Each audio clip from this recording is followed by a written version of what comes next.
Good morning. I got a question from one of you about CDs, and I will post the question so that I get it exactly right. But the short version of it was, what do I think about CDs? What do I think about the renewal dates and when you're supposed to renew and that kind of thing? And just my general opinions on CDs. So here we are.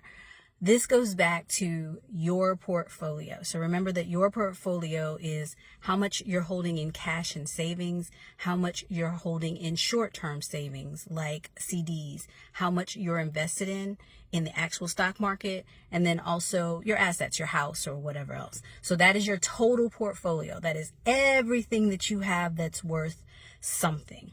And so the question is about what I think about CDs. So I'm going to have to talk about my portfolio. I mentioned to you all that I don't believe in keeping cash nearby me. And the reason for that is because I want my money to always be making money.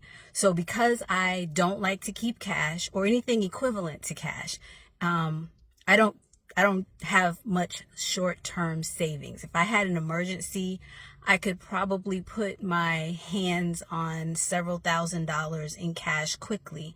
But past that, I'd have to go into my investments because I don't hold cash. I don't hold cash equivalents. And the reason for that, again, I don't have an expectation of being laid off. I guess no one does. I don't have any health problems. I'm not expecting unexpected emergencies. I have money, but I don't hold it in cash, which is also to say I don't hold CDs. CDs are for savings that are somewhere between a year and 5 years. So you are holding money for you're about to buy a house or you're about to buy a car or you're something, and you don't want to put that money in the stock market because you're going to need it in 1 to 5 years. I don't have that scenario. I have a little fund for my car that has 200 and some odd thousand miles on it because I know I'm going to have to buy a car in the near future. So I have some money set aside for that. I have my 0% credit cards. That is how I would get out of a quick jam.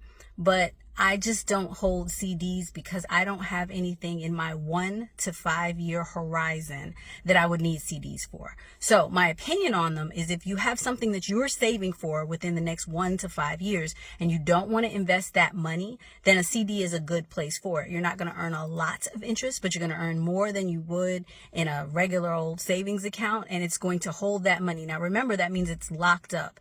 I prefer that if my money is going to be locked up, it should be locked up in the internet, in stocks, in the stock market. That's where I prefer to lock my money up. But CDs are perfectly fine. Now, the other part of the question was about renewing CDs. Apparently, at this particular person's bank, they have to go in and renew them in person and set up an appointment. I don't believe in any of that. If you have my money, if you're a bank or an institution with my money, then you make it easy for me to give you my money. And if you don't, I would move it. I would move it to one where it was easier for me to go in and renew. It was easier for me to do the business I have to do. So if your bank is giving you the runaround for any reason whatsoever, there are just way too many banks for you to be going through and jumping through hoops, particularly for CDs. They're not giving you that much interest where they should be making it hard. So that's my thought on CDs. Again, your whole portfolio is based on what you have to do in the next year, what you have to do in the next 3 years, what you have to do in the next 10, 15, 20 years, right? Mine is set up that I don't have any big things that I need to hold CDs for, so that's not a part of my portfolio, but it doesn't mean that it shouldn't be part of yours. So y'all tell me what you're doing with your CDs, and if you have a really good bank or financial institution that you're getting them from, please put that in the comments too.